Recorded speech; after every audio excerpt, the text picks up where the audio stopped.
I've built a 7-figure business, I've coached thousands of clients, and I've done so many things I'm so proud of. Yet, during those times, I've also found myself being really exhausted, depleted, and addicted to the busy and my phone. And so over the past couple of years, I've been working through that. I've healed a lot of toxic behaviors. I've healed a lot of insecurities, and I think a lot of people don't really talk about this because there still seems to be a lot of taboo about this. It's not talked about enough what it does to you when you start as an entrepreneur and you start having these wins, and then you see all of your friends working in companies, having stable paychecks, yet you're carrying so much responsibility, maybe for your family, maybe you're the sole breadwinner, maybe you have clients depending on you. And at the same time, you kind of just like want to have a life and be healthy. So for me, what happened in the past couple of years is I've really had to start finding a balance between going hard at work and going after what I want to build, yet at the same time keeping that focus on my health and balance. And that has meant making a lot of changes and being really honest with myself. I'm still not done yet, but I have been philosophizing a lot about this. So in this episode, I kind of want to talk to you about some of the things I've been trying out, some of the things I've that helped me, some of the things, questions I'm still asking myself. Because the core question here is, can we really have it all without losing ourselves in the process? And can we chase success while at the same time keeping that popular work-life balance? I don't necessarily have the answer for you. I just have some insights of things that have shifted for me in the past couple of years. And in today's episode, I want to walk you through all of that. Let's dive in.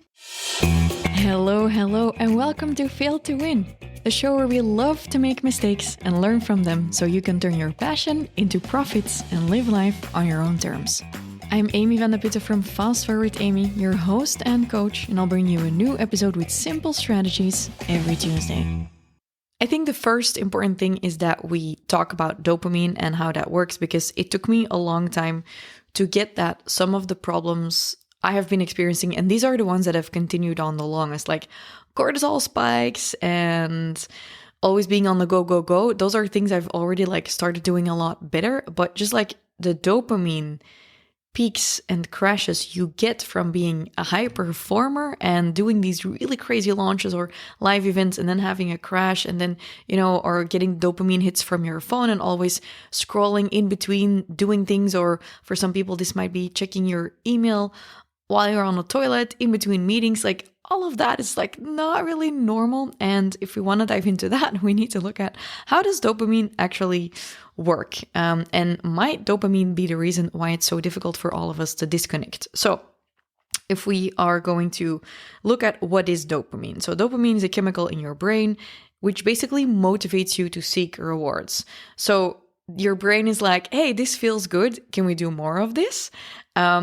But the thing is, it doesn't just spike when you actually do something rewarding, it also spikes in anticipation of something, which kind of explains why we get hooked on things like checking Instagram, binging content, online shopping. I've had this happen to me in the past where I was scrolling on a website, adding things to my shopping cart, and at the end, I already felt basically the dopamine hit from online shopping, even without actually going through checking out with the purchases, which was really weird. I was like, this is so weird. It feels like I've already shopped, but I actually didn't end up buying those clothes, yet I've gotten the dopamine hit.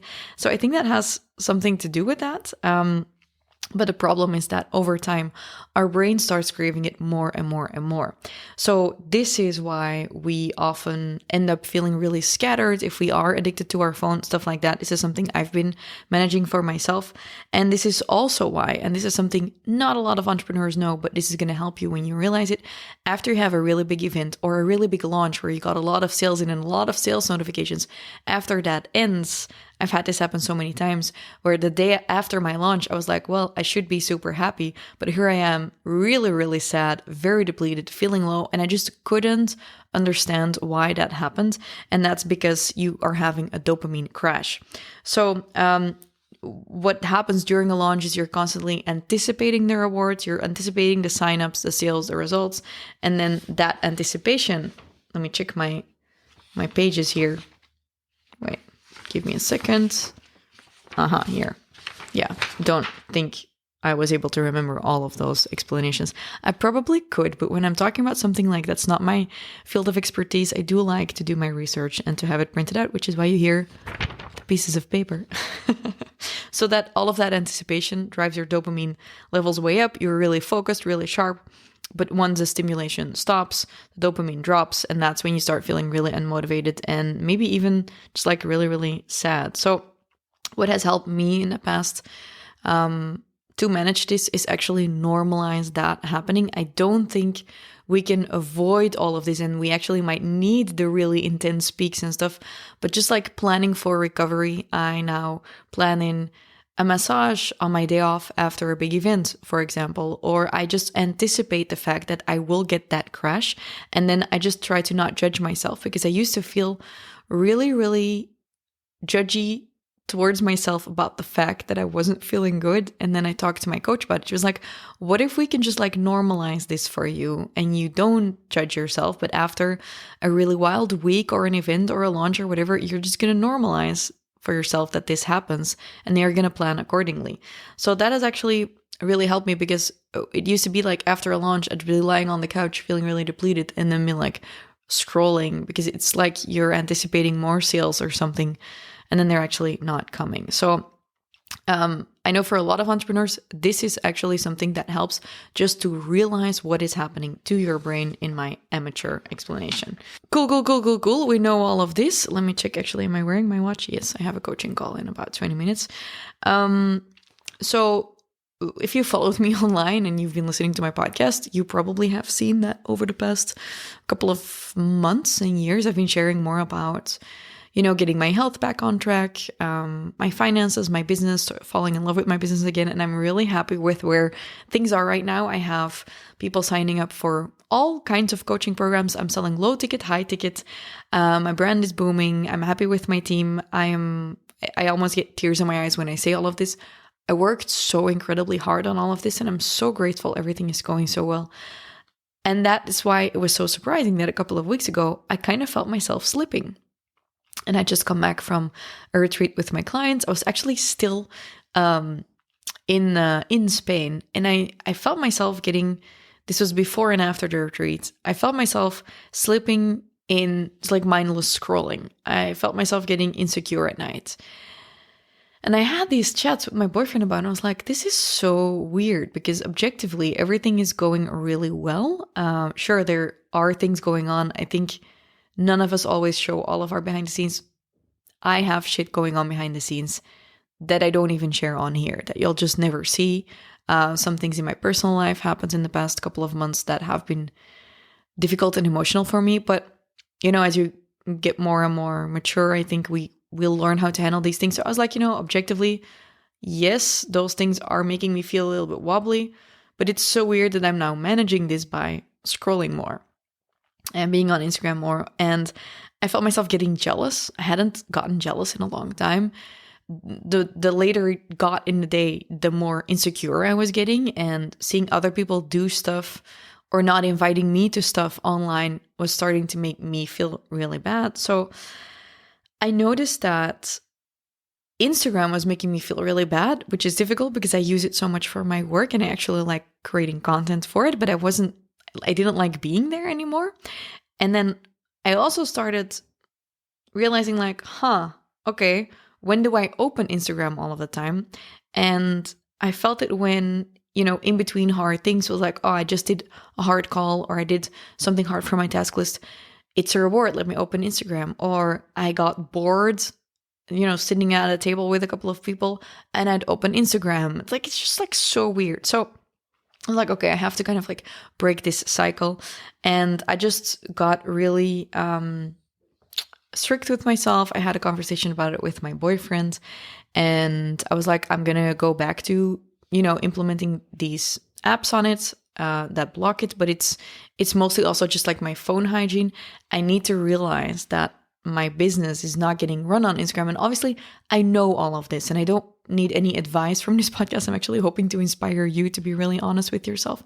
But I just realized that kind of like crept back in since traveling to LA or being by myself and having my phone on me in a different time zone or something. And so I had a conversation about it, that I was just going to be more strict with it, that he was also allowed to just be like, nope, we're taking the phone away. And to be fair, I still didn't bring my phone into my bedroom. I have a lot of good hygiene about my phone, but it's just the mindless scrolling sometimes, and just like subconsciously comparing yourself to other people, or saving posts like, oh yeah, I should make this, or oh, I posted these stories. Swipe up. How did the stories do?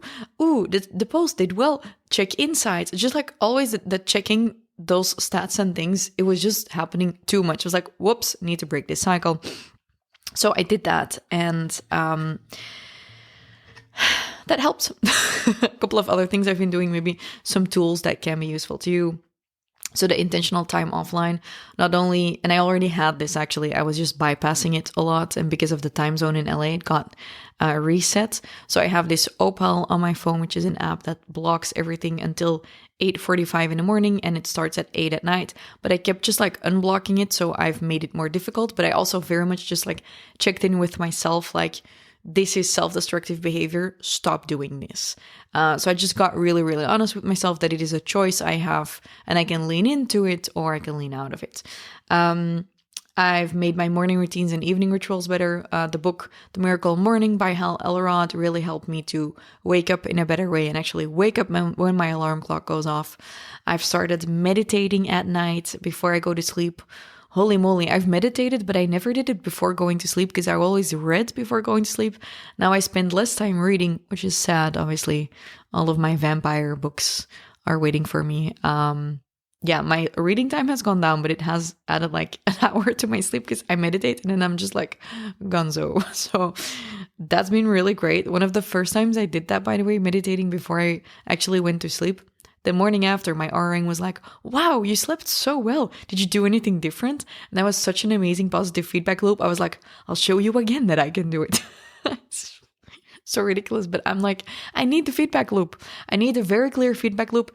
I do this, I feel sad. I need to stop doing this. I do this, I feel good. Okay, I'll do more of this. Just like a little kid that gets like these stamps when she does something well. That's probably also trauma, but it works for me and I feel loads better. And looking at my face right now, even, I know that my face isn't as puffy as it would have been in the week, like the week I've just had. And I'm in the middle of a couple of really big things right now that are fairly stressful. And it's because of all of these habits that I'm still standing. Lately, when people have been asking me, how are you? I've just been saying, oh, I'm good. Not because it's been easy, but because I'm managing myself well. So that is the honest answer. Not because it's easy, but just because I'm managing myself well. So, we have all of this. We have my whole story of what I was doing. Maybe you can relate to this. Maybe you're like, no, Amy, you're such a loser. The big question for me is, can we chase success and be really focused on chasing success and at the same time achieve balance in the work-life balance and the health and everything? And I've been having lots of conversations about this. One person told me, oh, you can only have 3 big priorities, and you just need to know that the moment you add kids into the mix, one of the other priorities is going to go. So let's say for me currently, it might be my health, my business, and my relationships. They were like, what are your top priorities right now? And I was like, well, probably these. And then they were like, oh, so if we add a kid into the mix, which one is going to go? And I was like, I don't know. I don't want any of these to go, but I do understand because I also know that 2 years ago when I was struggling with my health so much, I prioritized my health over my business, and that has an impact later on that's really positive, but in the moment itself, you just can't do it all at the same time, which is also one of those things I really believe in, is we cannot do it all at the same time. But so maybe you're going through a rough season. Maybe you're going through this time in your life where you're like, Amy, I can feel myself being exhausted and depleted. This dopamine shit is not easy. I'm learning how to manage it, but I'm really struggling. And there I will say something that has really happened or really helped me when things weren't going as smoothly is redefining my success metrics. I think we often say that, finances is very clear. It's like, oh, you make $1 million, you're successful. But what I had to learn in the past couple of years working through all of this shit is like, okay, what are other success metrics that you could focus on? And, this could be, how's your health doing? How much joy do you get from your business? How fun are your clients? This is all kinds of things that I started focusing on? Am I actually getting joy from how I'm spending my time in my business, even when the bank account doesn't reflect it yet? Do I feel joyful? For example, how much impact am I making? Am I a good person? Stuff like that. Just like redefining your own success metrics, whatever that looks like for you, I think could be really, really useful. So what I want to end with, I drafted the whole outline of this episode and I put it into ChatGPT and was like, what do you think of my episode that I want to record? And it said, reframe everything from hustle to harmony. And I saw that word harmony. I was like, oh, yeah, that's nice. And I do want to say something about that, because by redesigning my ideal week, by prioritizing that offline time. Now in the weekends, I just have a limit on my phone. I am now posting on my feed more, less on my stories. My leads have actually gone up. My views have actually gone up. I am spending less time on my phone than ever. I'm less online than ever. People might not even see it because there is content on my feed. And by being offline, my creativity and joy has actually gone up, so that when I am on, I actually get better ideas that then generate way bigger results. And the one post does way better than all of the different stories that wouldn't have done as well. So I think when we can just really lean into what do we really, really need, or what are we running away from that we actually want, we can achieve more harmony, and we're actually going to increase our creativity in many areas of our life and business. So what I was thinking is, I have drafted this ideal week for myself, but I've also written an ideal week prompt for my clients that allows them to navigate through a high energy week, and to kind of like build their calendar with ChatGPT. So if you would like to try this out as well, and you're looking for a way to disconnect a bit more, maybe put some guidelines in for yourself, like when are you online, when are you offline?